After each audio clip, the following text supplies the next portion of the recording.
introduction so everybody knows a little bit for all of our members.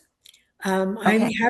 happy to be here today with Helen Golden, who is the author of two cozy mystery series, her Right Royal Cozy Mysteries and the Duchess of Stortford Mysteries.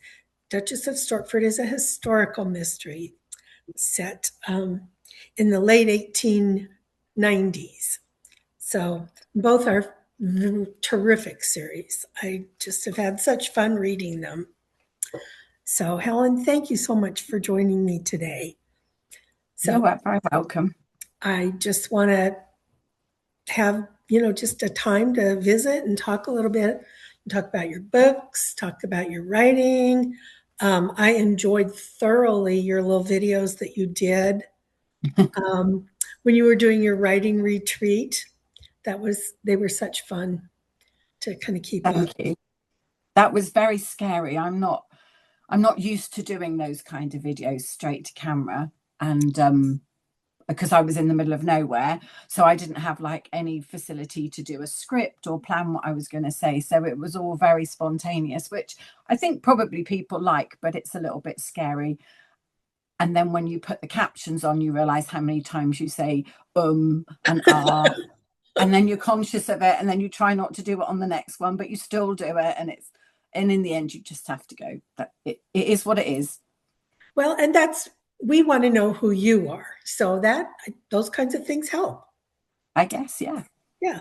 So tell us a little bit about your books, and then we'll go from there. Okay, so the Right Royal Cozy investigation series is a contemporary series, but it still follows because my family is a fictional royal family. It's not traditionally contemporary in the same way that someone in a coat in a cake shop or something might be. It's still in a very unusual setting for most people. So the stately homes where most of the are the settings for most of the mysteries, and we have a castle and we have palaces, so it's quite an unusual environment, but that's because that's what I love stately homes. In this country, we're so lucky to have so many of them that are accessible to the public, so I do spend quite a bit of time visiting them, and they've really been my inspiration for that whole series. And I suppose the theme for the series is about trusting yourself and trusting other people. So, without giving away too much about my main character, but she has a very traumatic event that happens. And because of it, she doesn't trust her judgment very well. And she certainly doesn't trust the situation she finds herself in, which is a lot of press attention, which I think as a royal, you get whether you like it or not. But in her case, it's been very negative. So she's in a position where she just wants to hide away and keep out of things. But circumstances and a very formidable mother force her to make some changes into her life, and it brings her into contact with new people, and she learns to make friends. And it also teaches her a lot about herself. And then through the series, we learn a bit more about what happened to her, and she gets resolution on that as well, which is good. Yeah. So that's that series. There are at the moment 15 books in that series. I bought one out at Christmas, which I did something a little bit different. I don't know if I think you enjoyed it. I did. We have a dog in the series called Daisy, excuse me, who is my main character's Westie. And I decided I wanted for a long time to do something from Daisy's point of view. So when I was thinking about it, I came across this idea of, well, I'll do a short Christmas novella and I will do it from Daisy the dog's point of view and just see how people respond. It was so much fun to do. There's a couple of real bulldogs in it as well, who were great. I've got friends that have got bulldogs, and I've often wondered what goes on in their heads, which I suspect is not a lot. So it was just nice to do that as a little bit of fun. And I had lots of people come back to me and say, oh, we love hearing how Daisy deals with everything. So there's one more book definitely coming out in that series, and then we'll see. It kind of feels like it's done its arc, but I know a lot of people are going, oh, you can't end the series, we want to know what's going to happen. So It's still fun. we'll see, but there's definitely one more coming in November, so sorry, on October. And then the Duchess of Stortford mysteries are, as you say, historical, based in late Victorian times, sort of 1890, early 1890s. And the main character, Lady Alice, who is the Duchess of Stortford, is actually my main characters in the Right Royal Cozy Investigation series. It's her great, great, great aunt. So we have some of the same settings, again, because I love stately homes. We've got some of the same settings, and there's a similar kind of vibe to it, although they're very different characters. And really, the theme there is more about her sticking her head above the parapet as a woman and taking control over her life, which for Victorian women, even people in high society, that was not a very easy thing to do. Right. You were very scrutinized. There were very, very clear rules. And so she needs to find ways to do what she wants to do, but within those rules to an extent, but pushing that envelope. I like feisty women. And I wanted to write one that gradually finds her place, which I think is something we all want anyway. I agree. And strong female characters are definitely a draw for me in books. I look for those. So I love it. And Lady Beatrice in the Right Royal Cozy Investigation series is just, I just admire her for finding her way. Yeah. And quite frankly, Daisy's point of view was a total blast to read. I thoroughly enjoyed it. Brilliant. So, since you're thinking that the arc on that series may be nearing an end, anything else in the back of your mind? I have a 1920 series in the back of my mind that will kind of slot between the two. Again, there'll be a connection. It will be the daughter of some characters in the current book that I'm writing, and I've sort of got an idea of how she's going to fit into things. And again, the 1920s was a very interesting time for women. They were really starting to be acknowledged, and it would be nice to kind of take that a little bit further than now, but we'll see, because I've always got a million different series in my head. I've got another one that I've planned out, which I would like to do. That's more of a contemporary one with a Would You Believe country and western singer in it, who comes back to the UK, but she spent a lot of time in America, in and around Nashville, and so I quite like to do that one as well. So there's just never enough time for all these ideas, I'm afraid. I don't, certainly 4 books a year is kind of my sweet spot, and I think to do more than that would take some of the fun out of it. So I about 4 is right. So it'll be a while before I'll get through all of those ideas, I think. Well, it's always nice to have more ideas than time too. And as a reader, all I can say is there are way more books. I'm going to have to live until I'm 1,000 to be able to read all the books I want to read. And that's if you all stop writing right now. Don't do that. Yes, it's very difficult, isn't it? I think as readers, we always want more, but I think as authors, there is a point where you feel that you've told the story that you wanted to tell, and therefore to keep it going, whilst you want to keep your readers happy, you also want to have some integrity for what you were trying to do with the character arc. And that's where I am really with that series, is that character arc is very much coming to an end, and unless I take it in a completely different direction, which I might do, it would be difficult. I don't want to string it out, if that makes sense. It does. It does. Yeah. There, every once in a while, you read a book and you think, "Oh, why did you write this one?" It doesn't happen often, but now and then. Yeah. So I understand that. So tell me a little bit about life before writing.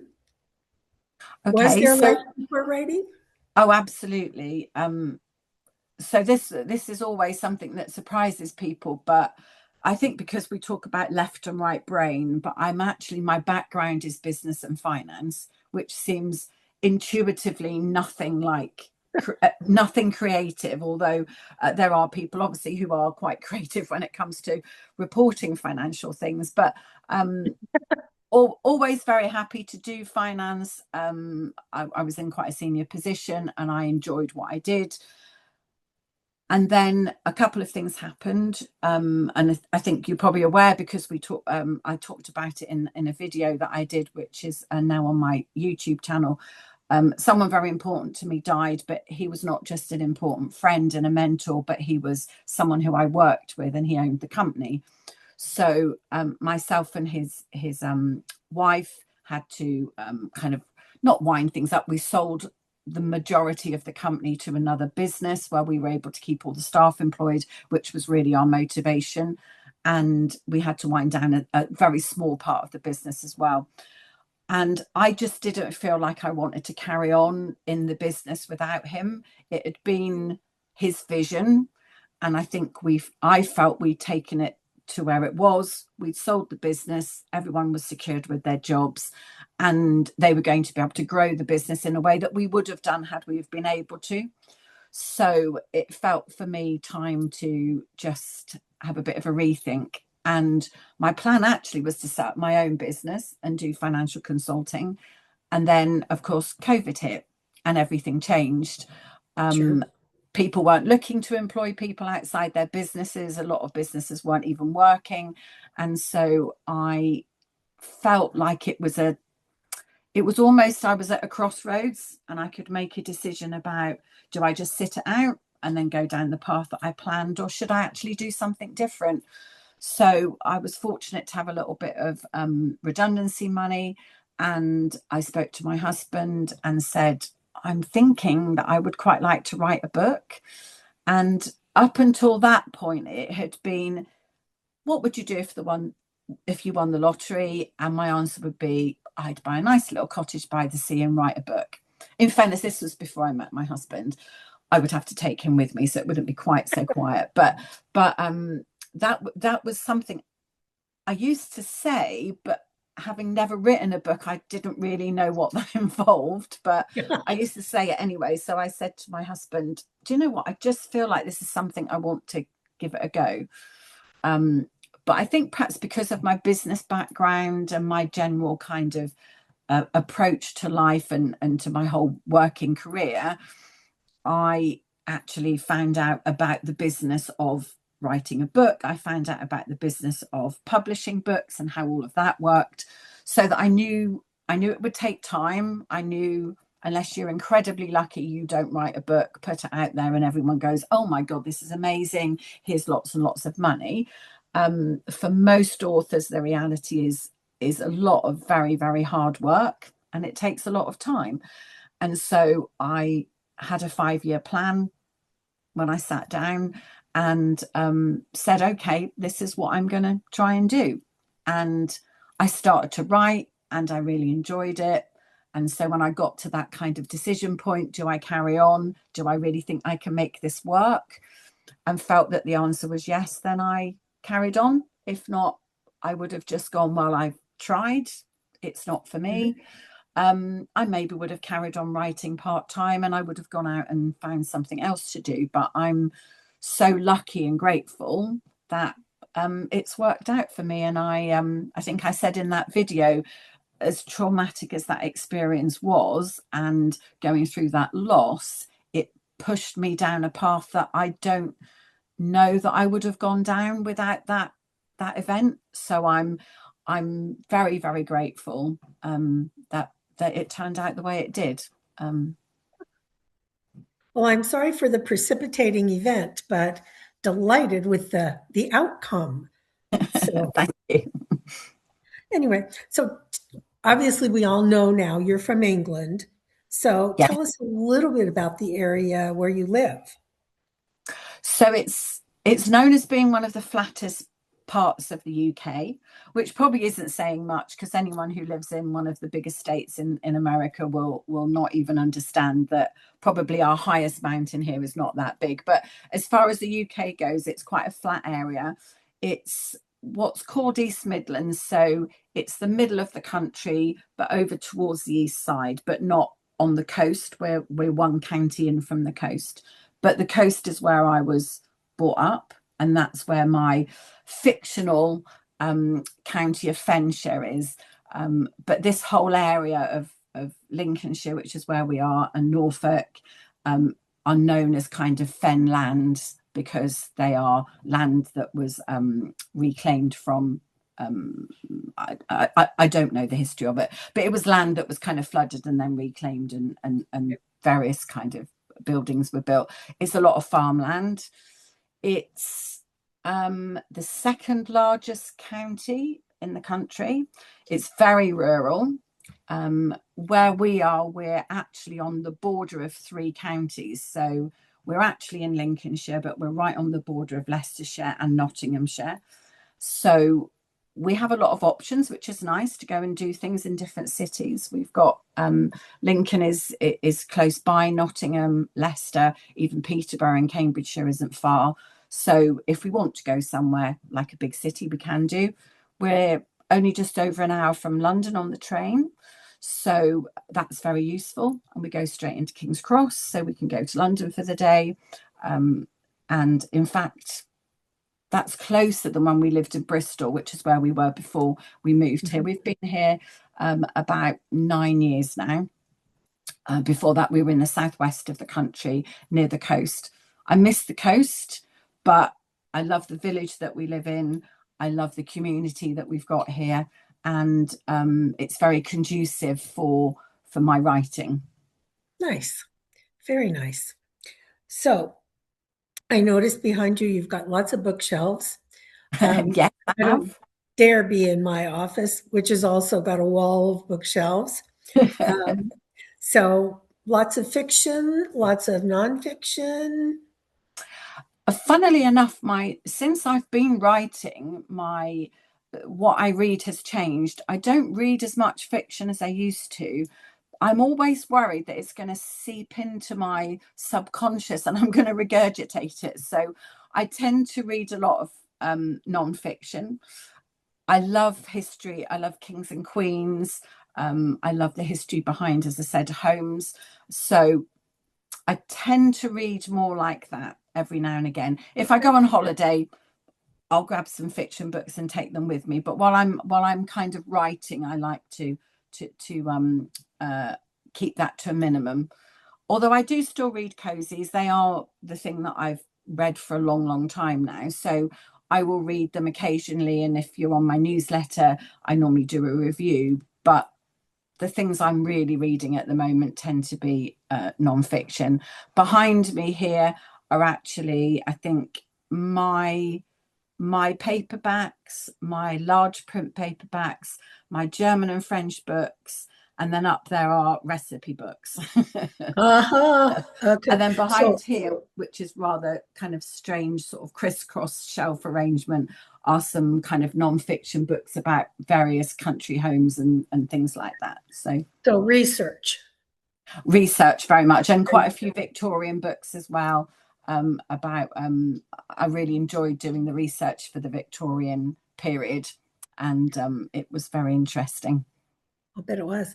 So do we have a culinary cozy in the future with all those cookbooks? Um, I like I like watching television shows where people cook. I'm not a particularly strong cook myself. I can follow a recipe. It never quite comes out as nice as it looks in the pictures, but I I I love watching it. So I think there's a couple of books in the Right Royal Cozy Investigation series where one of my characters, Simon, who is actually Mhm. an author, a crime writer, but went on to a celebrity cooking show and became quite well known for his cooking. So I Right. do try and draw on that a little bit, and we have quite a lot of descriptions about food and things. But again, I'm quite good at watching it, but not so much at doing it myself. I always say I can make it taste good, but it doesn't always look great. I So, see, I can make it look great, but I'm not sure I can make it taste good. So oh, we come should on. get together and Here we kind of go. like, there We'll we team go. up and see what we can make between us. Absolutely. I think given a choice, if I'm honest, I would rather do baking than cooking. Oh, I like a cake. I like making cakes and making them look pretty. Definitely. oh, that's good. I'm not a great one for measuring, so Oh, baking is my challenge. I do it now and then, but yeah, I'm more of a stand in front of the cupboard and go, oh yeah, that looks fun. Let's throw some of that in. And my spice cabinet is really more extensive than I need for my cooking, but I have no self control when I'm in a spice shop, and so yeah, I'll just stand there and my horror is for someone to say, do you have that recipe? And I go, well, yeah, I have what I started with. Could I recreate it? Probably not exactly. see, that's great. That means you're an intuitive cook, whereas perhaps that's why I like baking because it's very precise. I know what I need to do. As long as I follow the recipe, there should be a known outcome. So I think that's that side of my brain that's the whole finance, planning, organization side of it, as opposed to the creative side, which perhaps Yeah. works better with fiction, but not so good with creating recipes. Yes.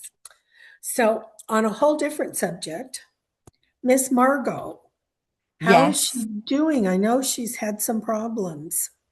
So Margot's brilliant. She's a Chihuahua Yorkshire Terrier cross, and she's got a little bit of Chihuahua and a little bit of Yorkshire Terrier. So you kind of get the most of the time she just wants to sleep and she wants to be cozy. And when the weather's bad, she doesn't want to do anything.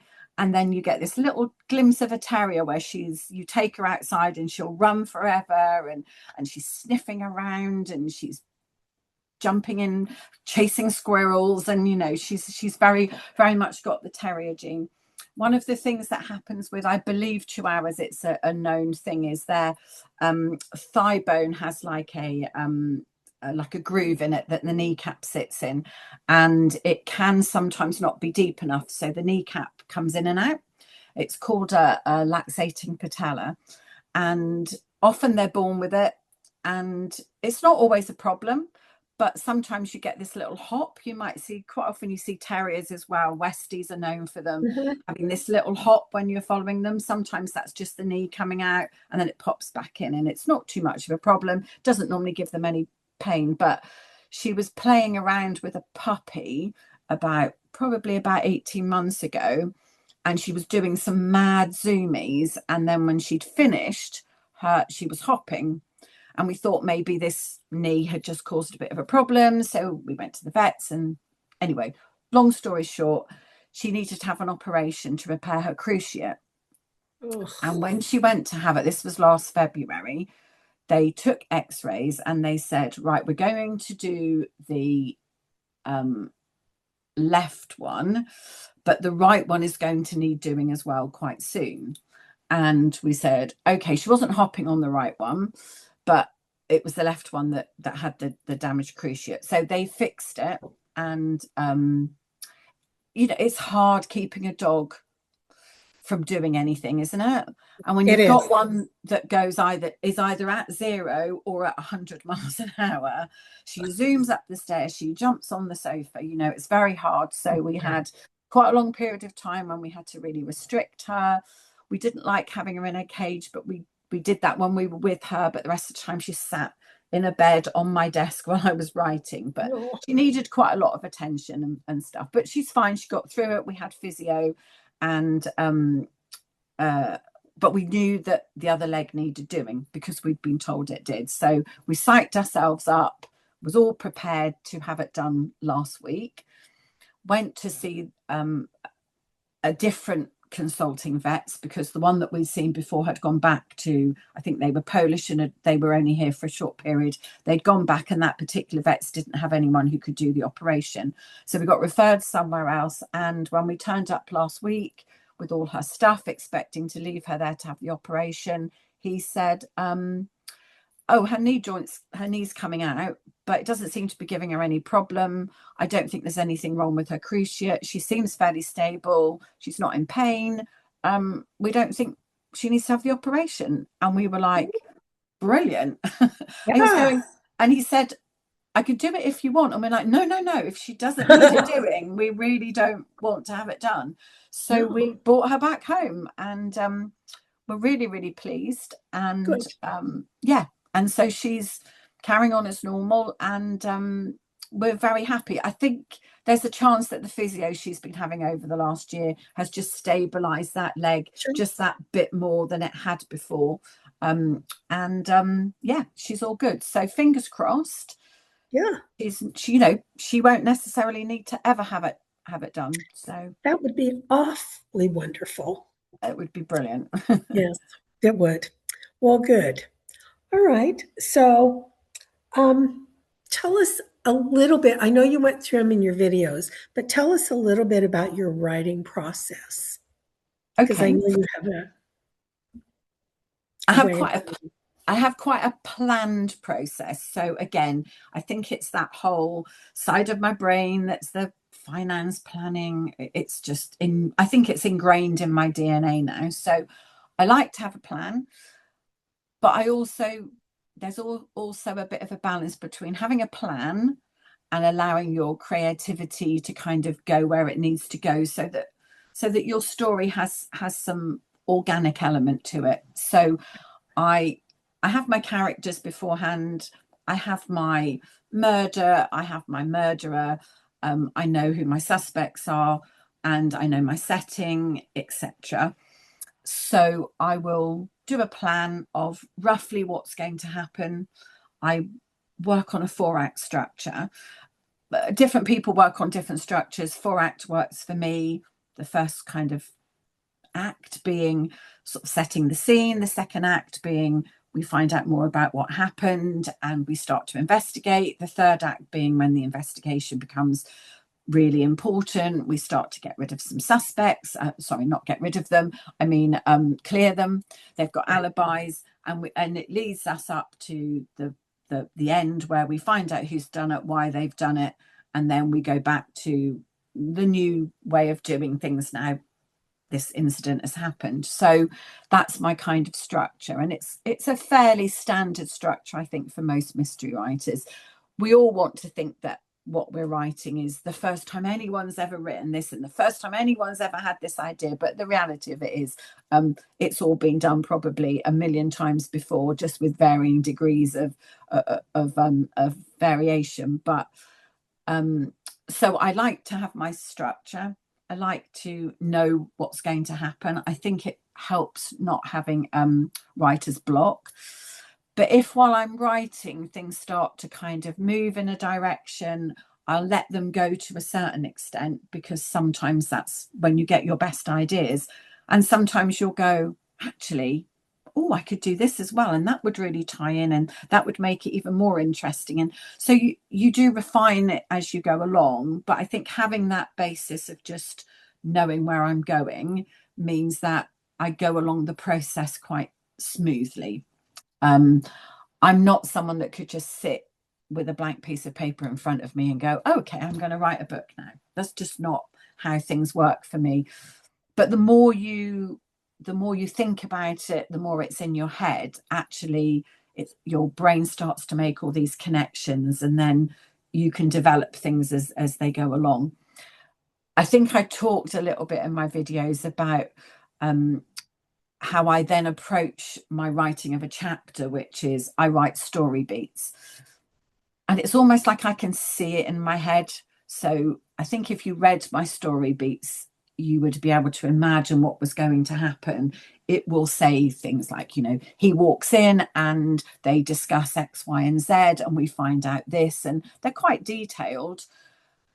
And then I add on top of that what I think someone commented about, I called narrative fluff. And I don't mean that to sound disrespectful in anything, but it's the setting, the ambience, the light, the room, the atmosphere. it all kind of fleshes it out and makes it feel real. And then the dialogue. So I take my story beats and then expand them out into those things. So it's probably when I'm writing my story beats that I'm at my most creative. Once I've kind of got through that process, then generally, as I said, it is just fleshing it out with the dialogue and the ambiance of where my characters are. So, do your characters ever talk to you? Um, they talk. I'm not necessarily say talk to me, but they will talk without me necessarily knowing where they're going. Okay. And I think that's because somewhere in my brain I probably know my characters really well and know Mhm. how they would react and what they would do. But sometimes I'll write a conversation and I'll think, oh, I wonder where that came from. It didn't. I didn't plan it. It's just Yeah. kind of happened. This kind of banter. And one of the most difficult things about starting a new series is getting to know your characters well enough for that to come Sure. quite naturally. So I'm currently writing the fourth book in the Duchess of Stortford series, and I'm now beginning to feel, not that I was uncomfortable with the characters, but I feel like I intuitively know now how some of them will react to situations. Whereas before it needed a bit more work doing, but now it's almost they're having conversations and I know how they're going to respond to each other. And that kind of happens quite organically now, Nice. which is interesting because it's not something that I had ever thought about before, but that is exactly, I think, how it works. But I try not to let things get too carried away. Again, I think in the video I'd been rereading things and realized I'd got a whole chapter which I'd loved writing and which was quite funny and quite engaging, but actually I knew when I reread it, it wasn't necessary and it was too much information about something that wasn't important to what was going to happen in the future. And it's very hard to cut those, but I know if I don't cut it, my editor will anyway. She'll definitely say, you don't need that. It's not relevant. So So I let her kind be of, the bad guy. I know, but then I'll have to rewrite everything and I might as well do it now. It's quite interesting. One of the things with my planning process is I try with every chapter to understand why it matters to the reader. What are they finding out? What is new for them? What's helping them work out what's happened? If it doesn't fulfill that, I might get away with it if it's amusing. I might get away with it if it's background or it's helping them understand someone. But if it's just something for the sake of being a vehicle to give them information, I think readers very easily go, actually, that's not relevant. So I do try and think about that. And that's why, in that particular instance, as I think I said, I cut that chapter.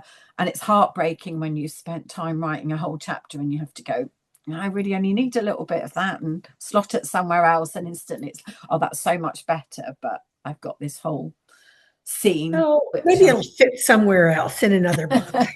yeah, I'll try and put it into another book maybe at some stage. But There you yeah, go. so yeah. The nice thing about writing a series, it might use fallen somewhere. Oh, absolutely. And you're quite right. And also sometimes with a series, so I've got a book out with my ARC team at the moment, my advanced readers. It's called A Dowager is Done In, and it's the next book in the Duchess of Stortford. And it's due out in a week on Thursday. Ooh, yeah, Yeah. And so there's something that I introduce into that book that, well, in fact, two things I introduce into that book that will then carry on through the series. But I wasn't 100% sure with one of them that I would carry it on. But the feedback I've had from my advanced readers is, oh, we really loved this part. So I've now thought, yeah, actually, do you know what? I'm going to continue with that through the good. series, and it will become a bit of an ongoing theme. It's just a bit of light-hearted fun, but it sometimes you need that, don't you, when you're dealing with It more was it was a emotional. fun book to read. I enjoyed it. I'm glad. I'm glad. So, yeah. Well, nice. So then how long ahead of time do you give your editor? So how does that part of it, your flow work, I guess? with your editor So and publishing? my editor's always very busy. So what is quite good, because it gives me a discipline, is that her and I agree my slots quite a long time in advance. So I know all my slots for this year, and I've known them since about probably the middle of last year, in fairness. Okay. um, I normally see her, because she doesn't live in, well, she used to live in this country. She's now actually on a boat with her husband going around the Caribbean. In Oh, fact, I think they're in yes. Colombia at the moment. But she's also an author, but she edits for a small number of people. So she has very limited slots. So I'll see her in July, and we'll probably sit down and figure out next year's slots. Having said that, she's very good and she's quite flexible. When I decided to write a Christmas book, nobbled at Christmas, I literally went, I think I need to write a Christmas book. This would be a really fun idea. I'll do it from Daisy's point of view. So I wrote it over about 4 or 5 days, and I contacted her and said, could you squeeze a novella in, do you think? And she was like, go on, I can fit it in, it's fine. So she's very good. She's very flexible, but I actually like having those slots because it gives me a discipline that Sure. says, this is my target, this is what I'm working for. If I don't have that, and I think a lot of authors are the same, we're so easily distracted. We're the kings and queens of procrastination. Without that target, it would be very easy to go, oh, do you know what, I'll just do that tomorrow, and I'll do this other thing over here, or I'll start this other project and not finish this one. And that's what I think a lot of people do. So it's good to have that commitment. But as I said, she's flexible when I need her to be. So Nice. yeah. Very nice. So it's you're between books. It's the perfect day. You get to do whatever you want, or the perfect week, even better. What is your perfect time off to yourself?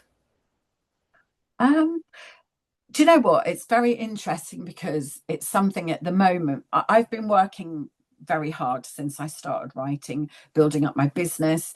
Hmm. I'm my own publisher, so I don't just write, but I also do all the sales and advertising and formatting and various different Oh things. So gosh, it's yeah, it's very much a business for me. And as anyone who's starting off a business from scratch, you spend a lot of time building your business up. So hmm, you get quite obsessed with it. You want to spend as much time doing it as possible. And so it's actually very easy not to take a lot of time off. right, And it's something that I think over the last sort of 6 months, I've been quite conscious that my default is just to sit at my desk and work, whether I'm coming up with ideas, whether I'm actually writing a book, whether I said I'm doing some admin or some sales and marketing, or doing a webinar, or whatever it is that I'm doing. It's very easy because there's always something to do. sure, There's always testing to do with covers and all sorts of things. So it's very easy not to take any time off. And I've not been very good at taking time off over the last few years, but just recently, I've actually said my plan for 2026 is to start taking time off. good. But having said that, one of my passions is going to stately homes, and I've found time to do that. Partly because they're almost research, because I think they sit in my head when I'm then writing. But I just enjoy being in that atmosphere, imagining what it would have been to like to live there. They always have beautiful gardens. You can go for a lovely Mm, walk. I've got 2 or 3 friends who enjoy them as well. So depending on who's around, we'll go and do that together. So it's a nice time to spend with friends. So that's probably my ideal day. And then my other ideal day, and this is going to sound really odd, is I would actually like to get to a point where I'm almost bored, because there's always so much to do. I rarely just go, oh, what am I going to do now? Because I've always got a list. I've got a list of work things. I've even got a list of non-work things. So I would like to know what it's like to get to that point where you go, oh, actually don't know what I'm going to do now. I don't know whether that would be relaxing, or actually I would just find that difficult to deal with, not having something to do. But I um, think that would be challenging. yeah, I can't imagine. Obviously, I would always fill my time in with reading, or I like I like cozy type murder mystery TV, so I can find that. And my stepdaughter, who lives with us, she likes those kind of things too. So we that's something we often do together. We also like some kind of like some reality television. The Traitors. I don't know if you've watched it, but it's big Oh, over here, yeah. and that's kind of interesting TV. And again, it's set in a castle, which is fabulous. And Is that the one with Alan Cummings? he does the US Okay. version, although Yes. that's based in Scotland. We have a UK version as well. There's an Irish version that's just out at the moment. I think there's Ah. an Australian version, a New Zealand Holy version. smoke. Yeah. So it's become very popular. It is a fascinating study of people. It's almost like a an adult version of Lord of the Flies, which is quite pertinent because I know Lord of the Flies has come out not in a violent, horrible, psychological way, but it is an interesting sort of pack mentality that people Yeah. develop and mistrust, and yet at the same time the people that trust everyone and then feel very disappointed that they've been let down. But it is just a television program, but they all live what they're going through, and you can feel that they're living it even though their brain is telling them it's not real, but they feel very much like it is real. So it's a fascinating program. And then holiday wise, my husband and I have done a few cruises which we really enjoy. We like doing it with a group of friends. We also love spending time up in Scotland, so we're lucky where we are. We can get up to Scotland in 4 hours or so. And we're actually doing something called the NC 500 this year, which is a particular part of the top of Scotland where you go to John O'Groats, which is the highest point, and it's a 500-mile route. And we're doing it with my brother and his wife and my husband on their motorbikes, and Oh, I'm the support vehicle in my car with all their stuff in the back. got it. So we're doing that in September, which will be quite good fun. Fun. Scotland is definitely high on my bucket list travels. Oh, Um, it's an amazing place, and it's so very, very different from other parts of the UK. Parts of it feel like you're in a just another dimension. Parts of it feel like you're in Norway. Parts of it feel like you're on a beautiful beach. It's an amazing part of the world. Yeah, definitely. oh, definitely. It's yeah. We're talking about maybe next year. So I would Uh, love that. Ireland is equally beautiful. I haven't spent as much Oh, time in Ireland, but I know from a small amount of being in Ireland, it's quite similar. It's not that far from Scotland anyway. So if you're going to do it, do both of yes, them, I say. yes. I've done the Southern Irish coast, no, and absolutely loved it. Years and years and years ago. And now two of my sisters would really like to go. So we've been talking about Scotland and Ireland next year. So Fantastic. hopefully we'll pull that off. You must do. Yes. So, um, since you said you're the publisher of your own books, does that mean that you take care of all of your own covers as well? Um, yes, I do. Now, it's not something that necessarily I would advise a writer to do, but I'm I'm a bit of a control freak and have a very, very clear vision of what I want. And therefore, when you ask someone else to do it, and then you want to tweak things and you want to tweak things, and it just doesn't make for a very easy relationship. So I tried it with my first book, and it just wasn't a process that worked for me. So now I do my own covers. I really enjoy that aspect of it, and but a lot of people don't. And I think if you don't enjoy it, it's much better to get someone else to do it for you and concentrate on writing. But I actually enjoy it. It's kind of something I almost do to relax. And interestingly enough, I have all of the covers for my whole series before I even write Oh, how a word of a interesting. book. Well, all I know is I just got the biggest kick out of it when I saw this one. It was like, Okay. Oh yeah, he's so funny, marching along with his top hat and cane. Those the covers for that series are all very similar little characters, and Hmm. I've tried to pick the ones that fit the story the best, and that's been great fun. That Oh they've yeah, been a really fun, and then the nice bright colors, and I think they kind of catch people's attention. They're quite different, so some of the advice that you're given when you're doing covers is make sure they're very clear what the genre is. I think that's important. You know, people say yeah. don't judge a book by its cover, but actually that's exactly what you We do with a do, book. That's why the phrase is there. absolutely. I've So picked on, yeah. I've bought So more books by just based on the cover than I want to admit to sometimes. no, that's why their covers are very powerful and why you really should know what you're doing when you're doing them. But part of the advice is, see what everyone else is doing so that people's expectations are met. But with this particular series, I just wanted to do something a little bit different. I still think it very clearly says what the genre is, but I wanted it to say it's fun.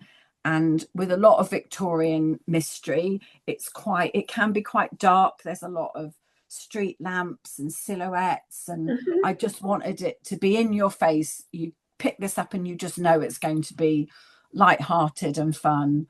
And that was what I wanted to get. But there's still a few people that have said to me, "Oh, I think probably your covers," and I'm sticking with them for the moment. So I think for that series, they are perfect.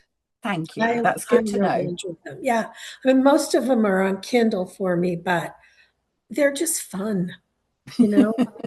And it gives you definite that the Dowager is definitely a Oh, dowager, no question. absolutely. Yeah, it's great. And I said, I think I've picked some quite good ones for the future ones as well, that you'll look at them and go, yeah, yeah, that fits nicely with the character.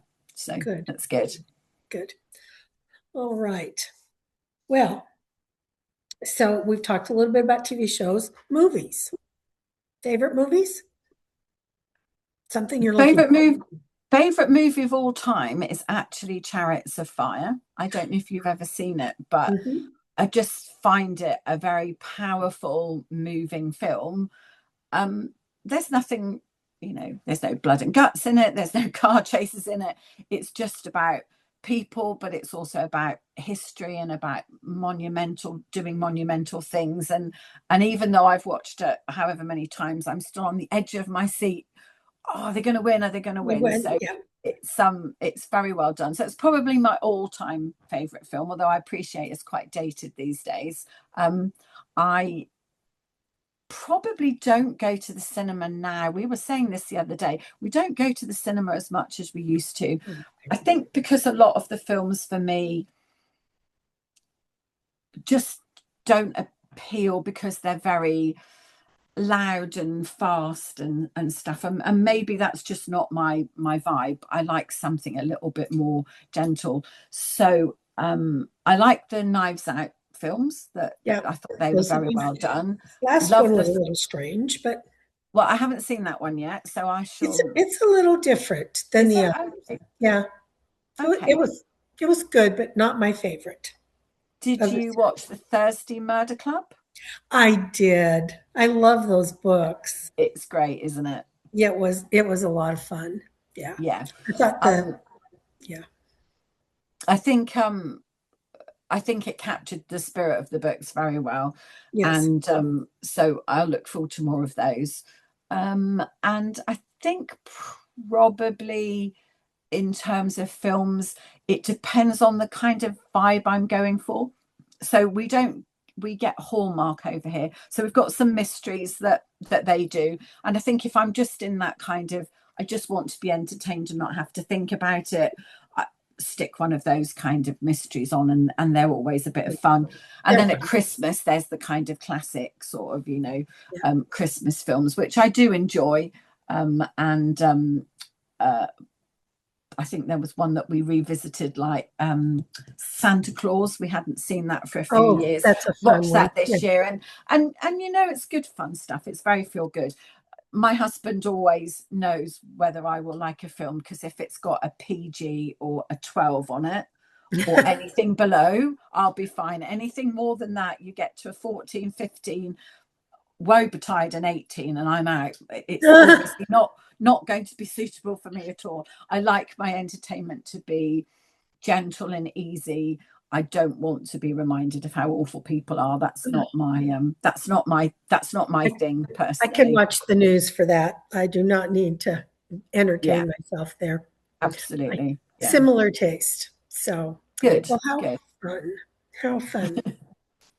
So, any book, we're all huge readers, mostly cozies, but, a good mystery. We have a few folks that do a little romance, a little occasional thriller. Anything that you want to recommend?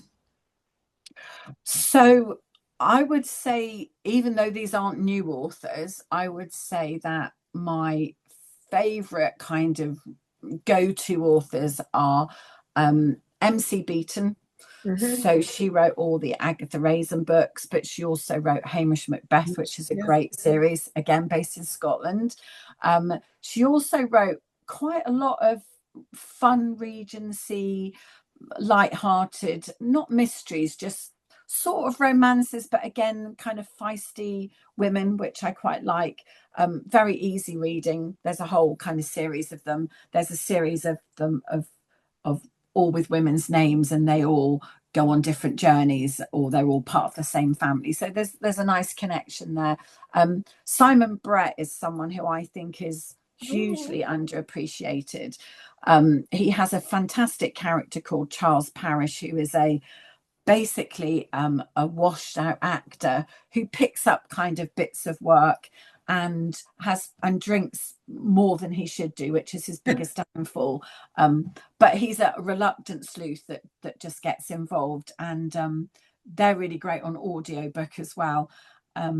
So he's good, and he's also got this fantastic character called Mrs. Parditer, who, again, if you've Oh, not read any of his books, she's just a classic, isn't she? Just a yes, she's just a awesome. fascinating woman in this very unique, I mean, I won't spoil it, but a very unique situation, who is very genteel and pretends she doesn't really know what's going on, but's happy to call in contacts when she needs to. And so she's another one of my favorites.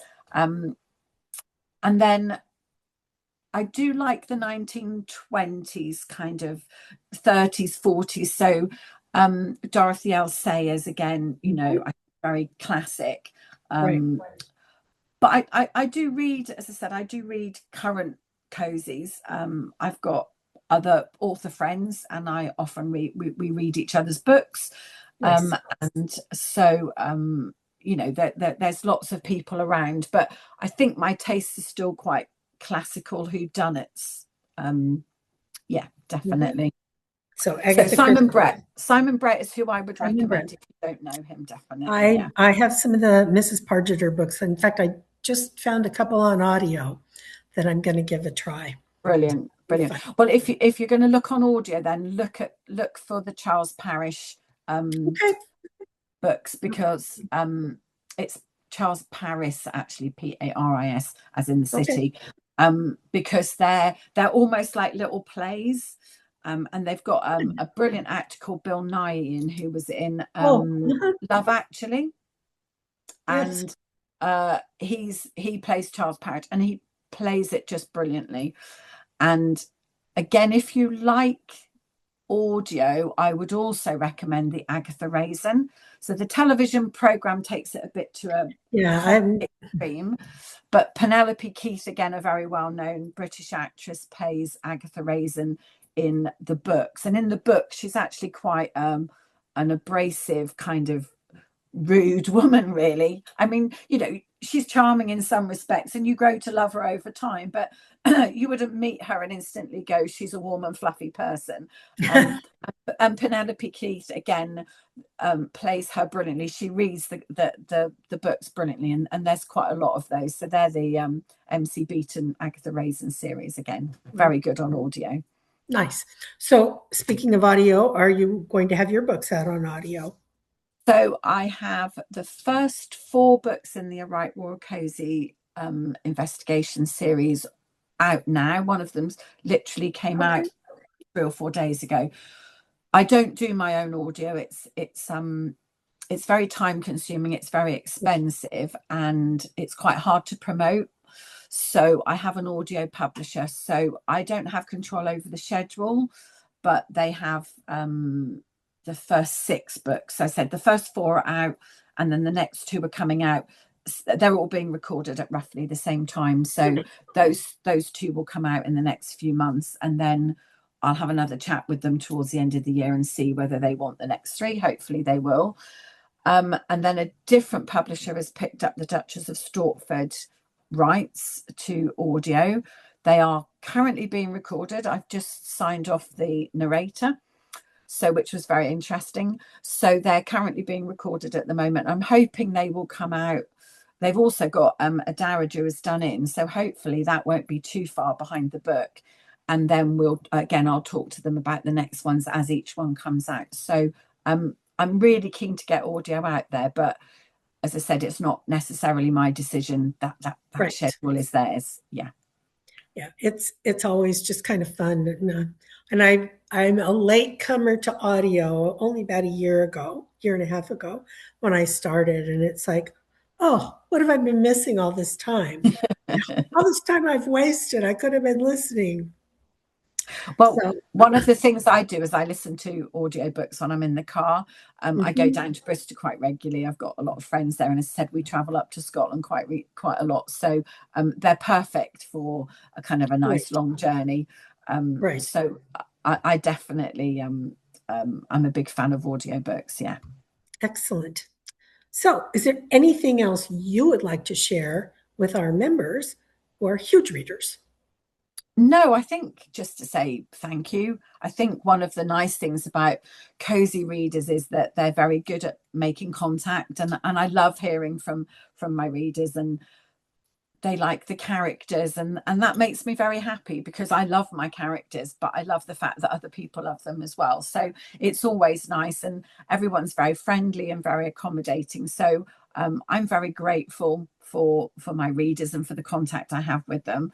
So thank you for inviting me here today. Oh, delighted.